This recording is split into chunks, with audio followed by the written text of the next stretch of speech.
Good afternoon, guys. How are you all? So, this is our channel, that is the Brainipedia. If you want any updates related to our channel, you can visit to our websites. Okay, so we have completed our first chapter, that is the animal tissues. Okay, so we will also discuss their questions. Okay, so now we are going to start a very small chapter, that is the okay. Just give me a second. Yeah, that is the diversity in the living world. Okay, so this is the second chapter that we are starting here today. So okay, चलो let's start. Okay, तो अगर हम सबसे पहले अगर हम biology में क्या पढ़ते हैं, that is the term biology. Okay, so biology का मीनिंग क्या होता है? अगर हम बात करें बायोलॉजी की डेफिनेशन की, तो बायोलॉजी का मतलब होता है, BIOS mean life and logy का मतलब होता है स्टडी. मतलब यहाँ पे हम लाइफ की स्टडी करते हैं, ठीक है, या लिविंग बींग्स की स्टडी करते हैं, लाइफ की स्टडी करते हैं, ठीक है. बायो में हम क्या करते हैं, हम लाइफ की सॉरी बायो में हम क्या करते हैं, लाइफ की स्टडी करते हैं. Just one second. I think my pen tab is not working. So let's start. Biology में हम स्टडी करते हैं, bio mean life and Loggy mean study. हम किसकी स्टडी करते हैं, लाइफ की. ओके, सो यहाँ पे लिखा हुआ है biology is the study of life and living organism. Biology is the study of life. हम लाइफ की स्टडी करते हैं और जितने भी लिविंग ऑर्गेनिज्म है हम उनकी स्टडी करते हैं, ठीक है. अगर हम बात करें कि लाइफ क्या होती है, हम कैसे डिस्टिंग्विश करते हैं कि या ये एक लिविंग पर्सन है और ये एक डेड पर्सन है, ठीक है. कैसे हम उसको डिफाइन करते हैं या उसको आइडेंटिफाई करते हैं, ठीक है. अगर हम बात करें कुछ कैरेक्टरिस्टिक्स होते हैं जिससे हम डिफाइन करते हैं कि हाँ this person is living and this is non living. ऐसे तो पता लगता है ना हमें कि कौन सा पर्सन लिविंग है और कौन सा नॉन लिविंग है, ठीक है. तो उसके लिए जो कुछ कैरेक्टरिस्टिक्स है, first one is the growth. हमें थ्रू ग्रोथ से हमें पता लगता है कि हाँ यार ये पर्सन जो है ही इज लिविंग. ओके, वो कुछ ऐसी शो करता होगा, कोई ग्रोथ उसकी ऐसी होती होगी जिससे हमें पता लगता है, ठीक है. हम डिस्कस करेंगे. Second one is the metabolism. Third one is the response to stimuli and the fourth one is the reproduction. जो भी लिविंग पर्सन होगा वो ये सब कैरेक्टरिस्टिक्स क्या है वो शो करेगा, ठीक है. ऐसा यहाँ पे बोला गया है. आगे अभी हम देखते हैं कि करेगा कि नहीं करेगा और किसको लिविंग बोला गया है और क्यों बोलते हैं, ठीक है. अगर हम बात करें, हमारा फर्स्ट फैक्टर है that is the growth. Growth जो है वो हम क्या देखते हैं कि कोई बच्चा जो है अगर उसकी ग्रोथ हो रही है तो मतलब कि वो लिविंग है, ठीक है. हम ये फैक्टर देखते हैं, ठीक है. इसमें ग्रोथ में अगर हम बात करें, इसमें इंक्रीज होता है मास में और नंबर में, ठीक है. बट सिर्फ लिविंग ऑर्गेनिज्म शो करते हैं क्या ग्रोथ? जो नॉन लिविंग ऑब्जेक्ट होते हैं वो भी ग्रोथ शो करें. फिर ग्रोथ कैसे फैक्टर हुआ कि जो डिफाइन करा है कि लिविंग क्या है नॉन लिविंग है? It means growth is not a factor. ये जो डिफाइन करा है कि क्या लिविंग है और क्या नहीं है, ठीक है.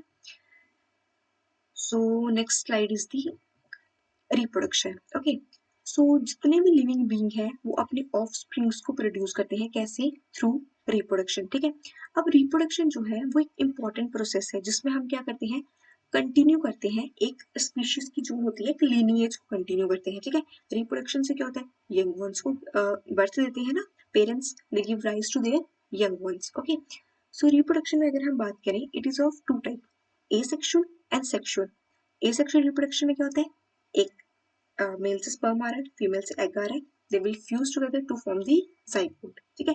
एसेक्सुअल में क्या हो रहा है, जैसे इन्होंने डिफरेंट डिफरेंट बताई है कि जैसे फंजाई जो है वो एसेक्सुअल स्पोर से रिप्रोड्यूस करती है, जीस्ट और जो हाइड्रा है वो बडिंग शो करते हैं. मतलब डिफरेंट डिफरेंट तरीके से they all are the giving increasing their population, giving rise to their population. Okay, so planaria भी reproduction show करते हैं, but they show reproduction by regenerations. Okay, so अगर हम बात करें unicellular organism like bacteria, algae, ये सारे growth को शो करते हैं, मतलब ये अपने सेल्स को क्या कर रहे हैं, इंक्रीज करें, ठीक है.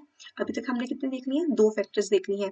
पहले हमने बायो की डेफिनेशन देखी है, that is the study of life and living beings, ठीक है. फिर हमने ग्रोथ देखी, फैक्टर्स देखे, फैक्टर्स में हमने ग्रोथ देखी है और अभी सेकंड देखा हमने रिप्रोडक्शन, ठीक है. अभी हम क्या देखने वाले हैं, थर्ड फैक्टर. थर्ड फैक्टर आ गया मेटाबॉलिज्म, ठीक है.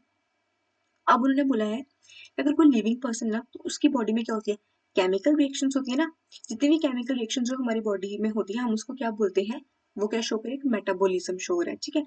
अब मेटाबॉलिज्म जो है वो अगेन डिवाइडेड है टू टाइप्स में, ठीक है, एनाबोलिज्म एंड कैटाबोलिज्म। एनाबोलिज्म होता है जो एनर्जी को कंज्यूम करता है और कैटाबोलिज्म होता है जो एनर्जी को जनरेट करता है, ठीक है। सो ये एक ऐसा फैक्टर है जो सिर्फ लिविंग में होता है, कोई भी अगर नॉन लिविंग होगा तो वो मेटाबॉलिज्म नहीं शो करेगा। अगर कोई मर गया तो वो सांस थोड़ी लेगा, कैसे उसकी बॉडी में ऑक्सीजन जाएगा, कार्बन डाइऑक्साइड रिलीज होगा, ये कुछ भी नहीं होगा उसकी बॉडी में, ठीक है। तो that is why metabolism it is the only process that is shown by the livings, okay. So next one is the response to external stimuli, ठीक है। अब क्या हो रहा है, ऑल लिविंग ऑर्गेनिज्म वो है जितने भी, अब कोई अगर कोई मैं लिविंग हूँ, अगर कोई यहाँ पे मैंने किसी चीज को टच किया तो मुझे अगर वो चीज हॉट लग रही है तो मैं अपना हाथ पीछे करूंगी ना, इट मीन्स मैंने उसके लिए कोई रिस्पॉन्स शो किया। कोई बाहर से कोई फ्लड आ रही है कुछ है तो ऑब्वियसली मैं उस जगह से निकल के दूसरी जगह पे जाऊंगी, ठीक है। यही है ना कि मैंने उसके लिए कुछ रिस्पॉन्स शो किया, ठीक है। जितने भी लिविंग ऑर्गेनिज्म है they respond to their surrounding और इन्वायरमेंट, वो सारे क्या करते हैं, रिस्पॉन्स शो करते हैं, या तो अपने सराउंडिंग के लिए या तो अपने इन्वायरमेंट के लिए, ठीक है। अब रिस्पॉन्स टू इन्वायरमेंट स्टिमुलाई, जो भी एक रिस्पॉन्स शो करता है वो फिजिकल हो सकता है, केमिकल हो सकता है, बायोलॉजिकल हो सकता है, ठीक है। अब प्लांट जो है वो भी रिस्पॉन्ड करते हैं, हमने क्या बोला है कि प्लांट जो, प्लांट भी तो लिविंग है ना, वो भी शो करते हैं, वो भी रिस्पॉन्ड करते हैं एक्सटर्नल स्टिमुलाई के लिए, ठीक है। जैसे लाइट होगी, वाटर हो गई, टेम्परेचर हो गया, ठीक है, पोल्यूशन वगैरह हो गया, इन सब के लिए जो प्लांट जो है वो भी अपना रिस्पॉन्स जो है वो क्या करते हैं, शो करते हैं। अगर हम बात करें ऑर्गेनिज्म कैन सेंस, और वो रिस्पॉन्ड करते हैं इन्वायरमेंट के लिए, ठीक है। अब जो फोटो पीरियड जो है वो क्या करता है, इफेक्ट करता है रिप्रोडक्शन को, ठीक है। चाहे वो प्लांट में हो चाहे वो एनिमल में हो, लेकिन वो इफेक्ट करता है, ठीक है। ऑर्गेनिज्म जो है वो हैंडल करते हैं केमिकल्स को, कि उनकी बॉडी में कौन सा केमिकल जा रहा है, और वो अपने इन्वायरमेंट के लिए अवेयर होते हैं कि हाँ इन्वायरमेंट में जैसे अभी चेंजेस आती हैं, जैसे विंटर आती है फिर समर आती है, तो आपके माइंड में वो होता है ना कि हाँ अभी मुझे सर्दियों वाले कपड़े डालने हैं, अभी मुझे समर वाले डालने हैं, है ना। तो ये सारी चीजें हमारे माइंड में होती है, मतलब हम क्या शो कर रहे हैं, हम एक रिस्पॉन्स शो कर रहे हैं उस चीज के लिए, ठीक है। अब human being the only organism which has self consciousness, उन्होंने क्या बोला है कि ह्यूमन बीइंग जो है they are the only one that have the self consciousness, ठीक है। बट अगर हम बात करें कोई बंदा जो है अगर वो कोमा में पड़ा हो, या कहीं मतलब होता है ना कभी कभी कोई इंसान वेंटिलेटर पे है, स्टिल वो लिविंग ही है ना, बस they are not showing any response, but they are still under the category of the living beings, okay. So अगर हम बात करें कि हमारी डाइवर्सिटी की क्या है, अभी तक हमने देख लिया, हमने बायो की डेफिनेशन देख ली, ठीक है। फर्स्ट हमने क्या स्टार्ट की, बायो की डेफिनेशन, जिसमें हमने बायो की डेफिनेशंस को देखा, फिर हमने फैक्टर्स की बात की, फैक्टर्स में हमने ग्रोथ देखा, रिप्रोडक्शन देखा, मेटाबॉलिज्म देखा, और रिस्पॉन्स टू एक्सटर्नल स्टिमुलाई के बारे में बात की है, ठीक है। Now this is the diversity in the living world. अब हम बायोडाइवर्सिटी की बात करेंगे, उनका नॉमेनक्लेचर कैसा था, ये सारी चीजें भी देख लेते हैं, ठीक है। अब डाइवर्सिटी क्या होती है, डाइवर्सिटी की डिफरेंट डिफरेंट रेंज की एनिमल्स जो है वो प्रेजेंट है। अब हमारे अर्थ पे कितनी सारी चीजें प्रेजेंट है, तुम्हारा अर्थ क्या शो कर रहा है, डिफरेंट डिफरेंट ऑर्गेनिजम्स प्रेजेंट है ना, तुम्हारा जो अर्थ है वो बहुत ज्यादा डाइवर्स है इतने सारे ऑर्गेनिजम्स के लिए, इसलिए हम क्या बोलते हैं, the diverse form of organism present on earth is called bio diversity, ठीक है। डिफरेंट मतलब डाइवर्स मतलब different form of organism, different different groups के जो ऑर्गेनिज्म है वो प्रेजेंट है हमारे अर्थ के ऊपर, जिसको हम क्या बोलते हैं, बायो डाइवर्सिटी, ओके। सो अगर हम नॉमेनक्लेचर की बात करें, it is the system of naming of organism. Nomenclature में क्या करते हैं, हम नेम देते हैं, हम किसी ऑर्गेनिज्म को नेम देते हैं, कि अब जैसे मेरा नाम निताली है, आपका नाम कुछ होगा, तो हमने एक एक पर्सन को उसके नेम से क्लासीफाई कर दिया, लेकिन नेम भी तो बहुत सारे लोगों का सेम सेम होता है ना, तब हम क्या देखते हैं, तब हम उसकी कास्ट देखते हैं, जैसे है ना किसी की कोई कास्ट है हम उसको आइडेंटिफाई करते हैं ना कि अच्छा अंकुश नाम, अच्छा अंकुश नाम तो मेरा भी है, अंकुश नाम तो उसका भी है, फिर हम क्या बोलते हैं, अच्छा ये अंकुश अरोड़ा है, ये अंकुश राज है, जो भी है, ठीक है। ऐसे हम किसी पर्सन को क्या करते हैं, आइडेंटिफाई करते हैं उसके नाम से, ठीक है। अब there are million of plants and animals in the world, plant and animals are known in the local area. अगर प्लांट, अब सपोज इंडिया में कोई चीज है, जैसे इंडिया में हम हमें क्या मिलता है, इंडिया में कोई चीज है जिसको हम किसी और नाम से जानते हैं, जैसे आंवले का पेड़ पता है ना, हम उसको क्या बोलते हैं, आंवला बोलते हैं, लेकिन उसके साइंटिफिक नेम से वो ऑल ओवर द वर्ल्ड जाना जाता है, लोकल नेम उसका है आंवला, ठीक है, हम उसको बोलते हैं आंवला, आंवले का पेड़ है, हमारे लोकल लैंग्वेज में हम उसको आंवला बोल देते हैं, ठीक है। लेकिन अगर हम डिफरेंट अगर हम देखें कि पूरे वर्ल्ड में उसको क्या बोला जाता है, तो वर्ल्ड में तो उसका नाम तो कुछ और ही होगा ना, एक साइंटिफिक नेम होगा जिसको हाँ कि भाई इंडिया में भी उसको यही बोला जाता है और बाहर भी उसको यही बोला जाता है। लोकल नेम तो कुछ भी हो सकता है, जैसे मेरा नाम निताली है, मुझे घर पे मेरा लोकल नेम कुछ और होगा, जो मेरे मोहल्ले वाले मुझे उस नाम से बुलाते होंगे, ठीक है। तो ये डिफरेंट डिफरेंट होता है। अब these local name are vary from place to place, ये जो लोकल नेम होते हैं ये वेरी करते हैं। मेरे यहाँ पे मेरा नेम ये है, ठीक है, मैं किसी और जगह पे जाऊंगी, किसी कंट्री में जाऊंगी, उसका नाम कुछ और होगा, ठीक है, ये वेरी करते हैं। So it is impossible for any person to remember the names of an organism. So अब एक बंदा है, उसके 10 नाम हो गए, 10 से भी ज्यादा हो गए, लाखों करोड़ों नाम हो गए, उसको रिमेम्बर करना it will be a very a tough job to remember all the names, okay। सो उसके लिए क्या है, उसके लिए हम नेमिंग करते हैं, एक साइंटिफिक नेम देते हैं कि हाँ भाई इसी नाम से हम इसको जाना जाएगा, ठीक है। Hence there is a need for a uniform system of nomenclature of organism, तो उसके लिए हमें एक यूनिफॉर्म नीड होती है, यूनिफॉर्म मतलब एक जैसे नाम की जरूरत होती है, ठीक है। कि इस ऑर्गेनिज्म को, ये जैसे इस ऑर्गेनिज्म को अगर हिमाचल में इस नाम से जाना जाता है तो जम्मू में भी इसी नाम से जाना जाएगा, ठीक है। अगर इंडिया में इस नाम से जाना जा रहा है तो वर्ल्ड में भी इसको इसी नाम से जाना जाएगा, तभी हम मतलब अच्छा ये इस बारे में बात हो रही है, ठीक है। ओके, सो उसके लिए हम क्या करते हैं, उस पर्सन की या उस कोई स्पीशीज की उसको आइडेंटिफिकेशन करते हैं, ठीक है। Identification is the process of assigning a pre existing taxon name to an individual organism, एक इंडिविजुअल को एक नेम देना कि हाँ इस इंडिविजुअल का क्या है, ये नेम है, ठीक है।